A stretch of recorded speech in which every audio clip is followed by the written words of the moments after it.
Hello, BookTube, and welcome back to Cimmerian September. This is an event created by Michael K. Vaughan to celebrate the original writings of Robert E. Howard on his most famous character, Conan. Pull down the 3 volumes of the Del Rey edition or the big Golance 1 volume and just read Conan all month long for September and have a blast doing it, especially if you know Conan more from the derivations than you do from the originals. The originals are not a massive body of work. They will take you only a month to read. If you read 30 pages a day.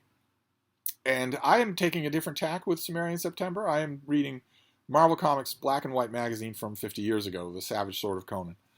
A lot of it. I'm reading all of it. I read The Savage Sword of Conan. It was part of my regular monthly comic book haul until it felt to me like it was petering out. Around issue 150, I stopped getting it. I have a whole stack of them, but they peter out around 150.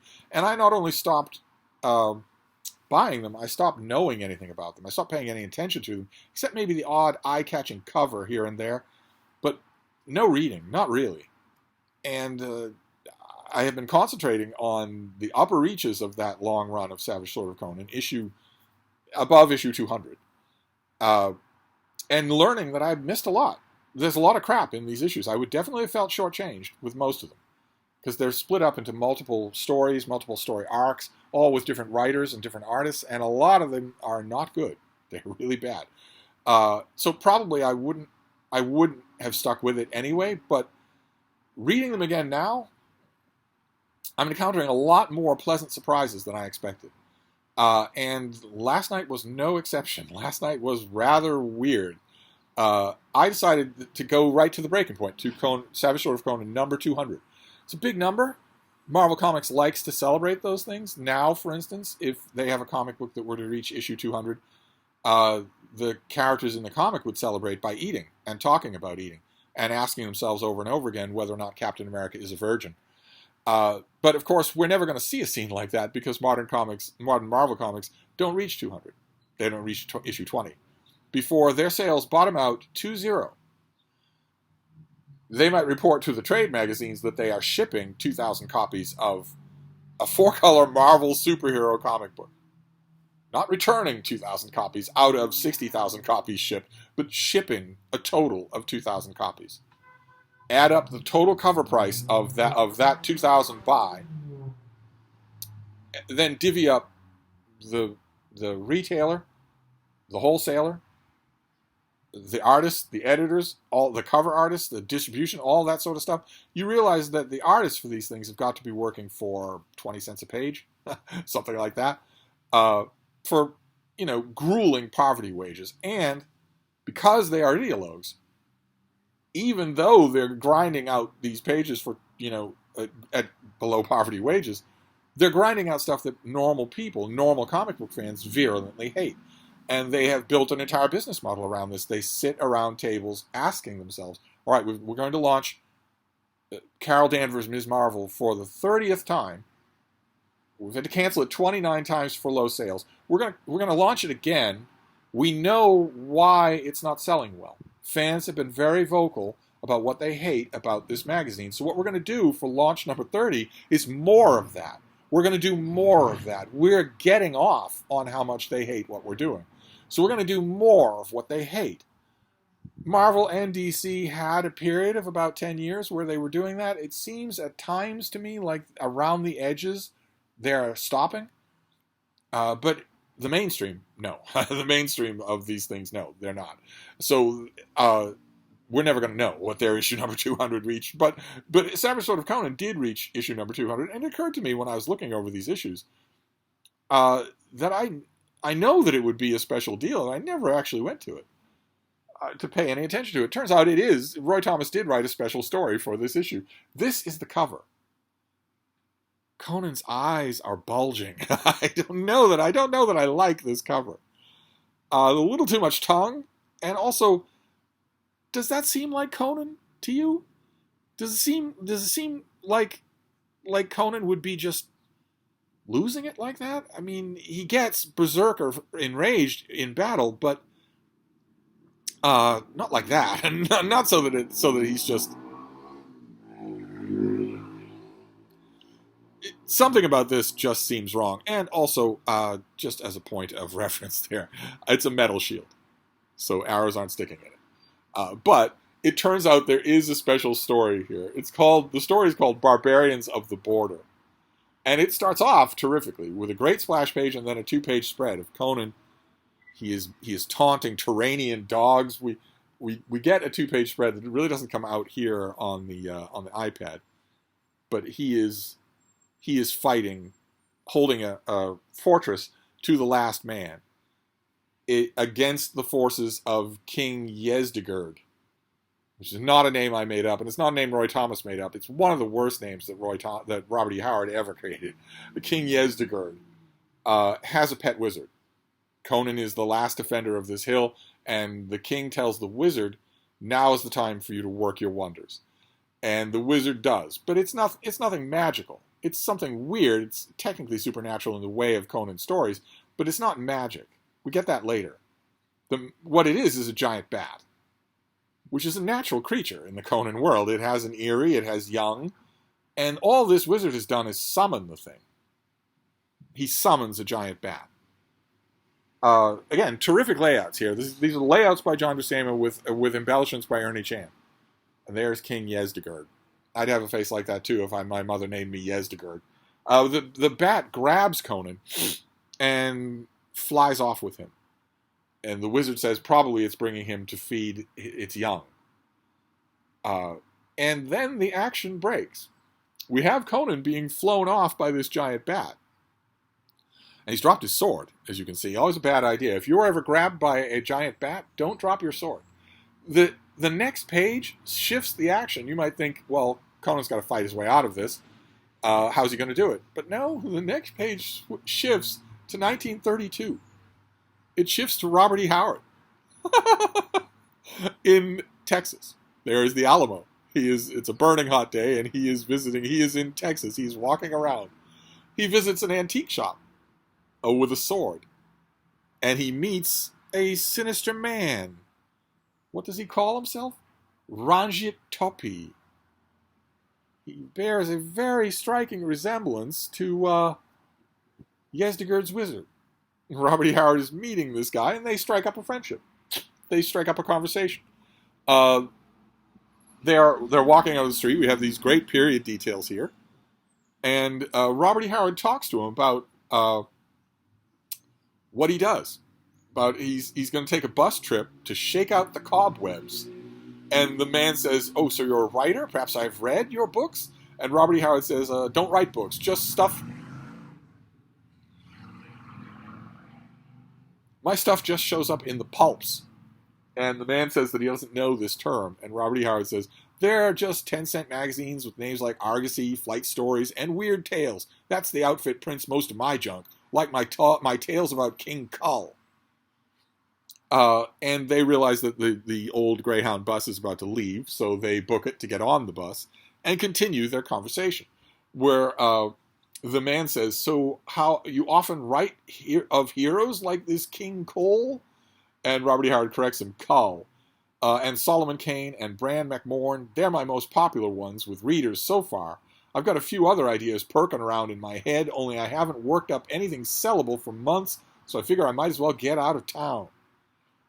And they go on the road, and then the scene shifts to Conan. Oh, it's him again. It shifts to Conan, who has lost his sword, but he has his dagger. And he notices the bat is heading straight for that tower, where no doubt its young will be ready to eat him. He has his dagger, so he stabs the thing, which is just a concerned mother. That's all. He stabs it, and then it gives it a good one right in the nose, right in the old kisser, and holds on for dear life as it plummets to earth. And it's wounded, but it still grabs him. It bites him, and he pulls its mouth apart, rips the head apart, and then stabs it over and over again. Look at that visual. That's terrific. That's absolutely terrific. He stabs it over and over again, and then makes his way to the city. If there's going to be any kind of resolution, it's going to be in the city.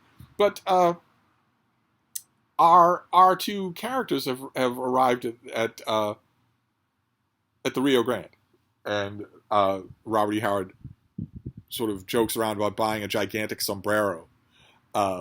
And the man says it's much too big. He says he likes this at this size and asks him how much it is. The man says it's $1.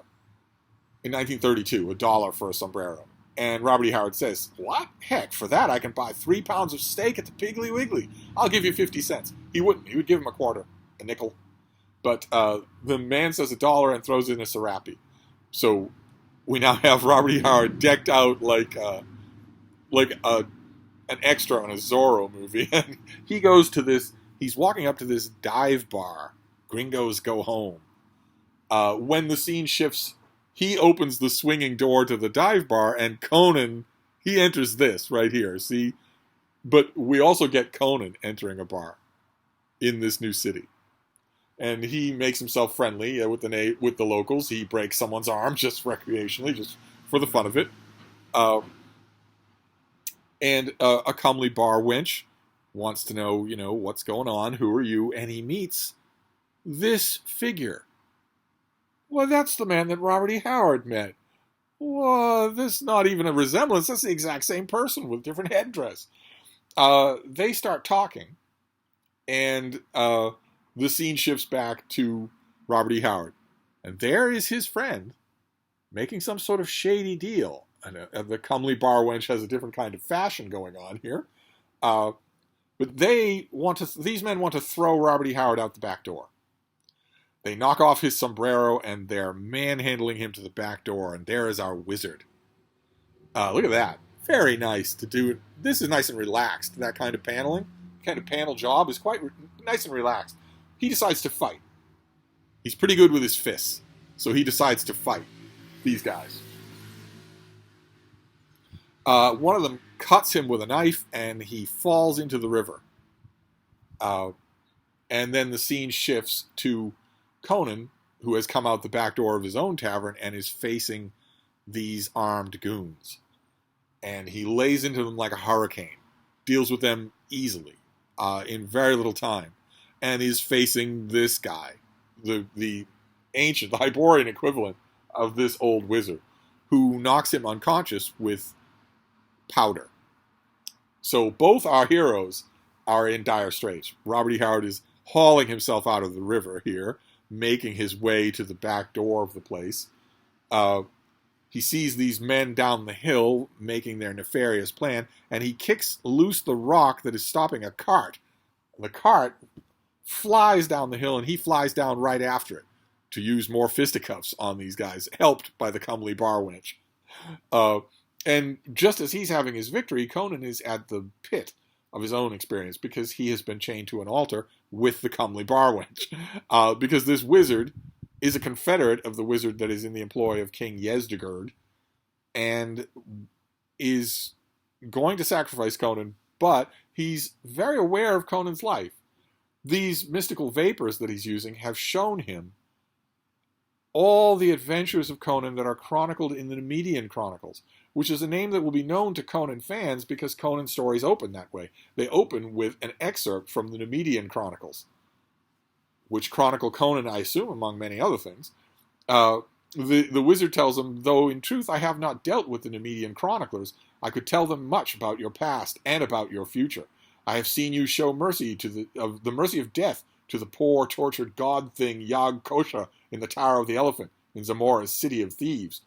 I have watched you crucified in the burning desert, breaking the neck of a hungry vulture with your powerful jaws, and then years afterwards slaying a deadly forest demon in the wild lands beyond Aquilonia's Black River. And we get little glimpses of some of Conan's great adventures, including Beilit, the pirate queen, and seizing a crown for himself from the king of Aquilonia. These things, obviously, are far in Conan's future, as he says. Some of the things you've shown me, wizard, are etched in the rock of my memory, but others come only from days to come. If they are, then how can you hope to kill me tonight? And the wizard says, not for you to discern the intricacies of time and space, Northman, but if I cut your existence short by magic, shall I be the heir to the fierce vitality you have expended in a long life whose end otherwise even I cannot foresee. Did you follow that? Conan's question is actually good. If these things are going to happen to me, then how can you kill me? It's actually a pretty good question. I don't believe the wizard's doublespeak at all about how he can manage that, but he tries. He has chained Conan to an altar with chains of gold, and as we are told, he summons a demon. Of course, if you're going to be a self-respecting wizard, you have to summon a demon. This one's pretty much a corker. Sometimes John Buscema's demons are a little bit phoned in. This one is not phoned in. And we're told, once again, Conan does a miraculous thing. He breaks his chains. Roy Thomas says that gold chains are weaker than iron chains. Okay, if you say so. It's still chains. And it still wouldn't work. Gold is weaker than iron. Okay, so break a gold ingot over your knee. I don't think you could do it. But Conan has to face this thing. Look at that thing. That is awesome. He has to face this thing. And he does by immolating it in the giant brazier from which it came. Burns it down to a little blob. And the girl is very thankful. But the wizard's not done with Conan. The creature might not have killed Conan, but the wizard still thinks he can. By mind control. Look at this sequence.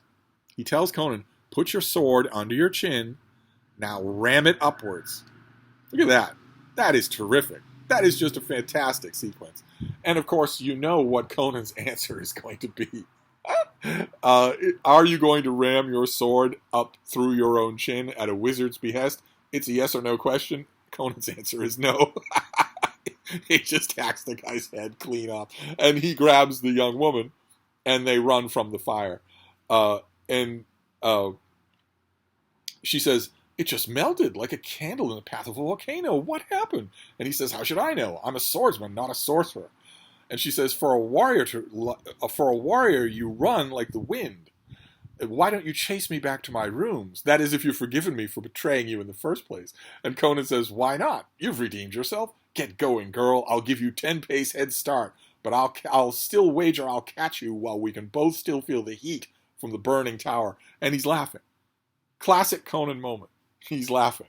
When the scene cuts back to Robert E. Howard, who is chasing the woman who betrayed him. She's climbing up a water tower ladder. He grabs her and throws her off, and she lands in the mud. And he is laughing as well. And he says, if this were one of my stories, it would have been a cesspool. And he walks out into the desert and raises his hand to the stars. What is the narration? Bob Howard climbs down from the watchtower to shake his fist at the unblinking stars. He has the hero he's been looking for, the one greater than Solomon Kane, Bran McMorn, or even King Kull of Valusia. There was even a name. What was it again? When a figure shows up from the shadows. Conan. It's Conan. And then he disappears.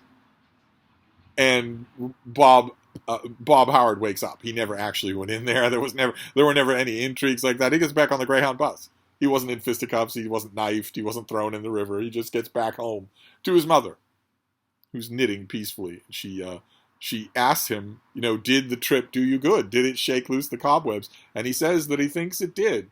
And he goes up to his room, to his manual typewriter, to start writing. At his battered Underwood, we're told. The words come fast and furious, pouring onto the paper as fast as he can type them. Once more destined for the pages of a struggling pulp magazine with an unprepossessing name of Weird Tales. The world he writes of is already mapped out as clearly as if he had torn the page from some ancient, long-forgotten axis. It's history as familiar to his mind as that of the Egyptian dynasties, the Roman Empire, the Dark Ages. And even though he cannibalizes parts of a Kull story rejected by Weird Tales editor several years before, there has never been anything quite like it. And then we get the Numidian Chronicles. The story ends the way all Conan stories begin. And I will gladly read that because it is a proclamation that Conan fans know well. Know, O Prince. The chronicler is talking to a prince. When Dark Horse started their Conan run with Conan number 0, they dramatize how this happens in an amazing sequence that I have shown you a million times on this channel. May do it again for Cimmerian September. Know, O Prince, that between the years when the oceans drowned Atlantis and the gleaming cities, and the years of the rise of the sons of Arius, there was an age undreamed of, when shining kingdoms lay spread across the world like blue mantles beneath the stars. Nemedia, Ophir, Bithynia, Hyperborea, Zamora with its dark-haired women and towers of spider-haunted mystery, Zingara with its chivalry, Koth, and that bordered on the pastoral lands of Shem, Stygia with its shadow-guarded tombs, Hycrania, whose riders wore steel and silk and gold, and see the typewriters click, clickety-click, clickety-click all the time. But the proudest kingdom of the world was Aquilonia, reigning supreme in the dreaming west. Hither came Conan the Cimmerian, black-haired, sullen-eyed, sword in hand, a thief, a reaver, a slayer, with gigantic melancholies and gigantic mirth, to tread the jeweled thrones of the earth under his sandaled feet. And that is what we end with. There is Conan overlooking a river. Is it the Rio Grande? It certainly looks like it. Just terrific. And that's the end of this story. The end of this story of Barbarians on the Borderline. Just incredible. There's a lot of other stuff in this issue. There are pinups. There's all sorts of editorial stuff by Roy Thomas, who also in one of his editorials reprises that panel. I am Conan, a Cimmerian. He reprises that great panel here. Just wonderful. Absolutely wonderful. So I am once again learning. I'm learning about these later Savage Swords of Conan. I'm learning how much good stuff I was missing. I'm not sure that it would have been a game changer for me. I think if I'd got this issue, that weird cover notwithstanding, he looks like he's at a rave or at Burning Man. He doesn't look like Conan the Barbarian at all. But I think if I'd got this issue, I would have loved that original story. I would have thought that's a real keeper, but there wouldn't have been anything else that was a keeper in this issue. Which makes me call all the more for a commemorative volume of some kind. Some enterprising editor. Could some enterprising editor go through these issues of Savage Sword of Conan, let's say from issue 150 on, pluck out the gems, like this, any time where John Buscema is inking himself. I can't believe I encountered just by random chance the only time he did that in this run. A couple of other things, pluck out the gems and give us a big volume of all of those gems snatched from Savage Sword of Conan. I don't think Michael K. Vaughan would probably know better than I would on this issue. I'm not sure that Marvel could do that anymore. I don't think they have the rights to do that anymore. They've lost the franchise, so I don't think they could go through and pluck out stuff, even a story like this, where it's obviously not adapted from anything that Robert E. Howard wrote. It's Roy Thomas's clear invention. It's still, I don't think they could do it. I don't think they could do it now. But who knows? Somewhere in the future, they might buy the franchise back. I would love to see it. And I don't know, does the rules of the franchise allow, who's doing Conan now? Is it Titan? I think Titan Comics, I think, has the franchise. Can they reprint Marvel stuff? Does the stuff come with the franchise? I don't recall Dark Horse. When Dark Horse had Conan, I don't recall them reprinting any Marvel stuff. They reprinted the hell out of their own. But Marvel reprinted their stuff. But I don't know that they ever reprinted Marvel stuff. I don't think I've ever seen that. I don't actually know how it works. I would love to see it. I never will. So I'm going to have to settle for just picking my way through these Savage Sword of Conan issues. But I have to say, finding a gem like that in issue number 200, after so many other gems, is really disinclining me. All this time I keep saying I'm going to go back to earlier issues. Very early issues, in the teens or in the 20s of the run. Issues that I know I love. I want to revisit some of those for Cimmerian September. And Cimmerian September only has, 10 days left. I want to do that, but I keep finding these gems in these later issues, which is this voyage of experience. It's a voyage of discovery for me as well as you. So I'm kind of hesitant to stop that. We will see. I will allow random chance to pick tonight. So I'll wrap this up for now. I will see you then. Thank you, BookTube.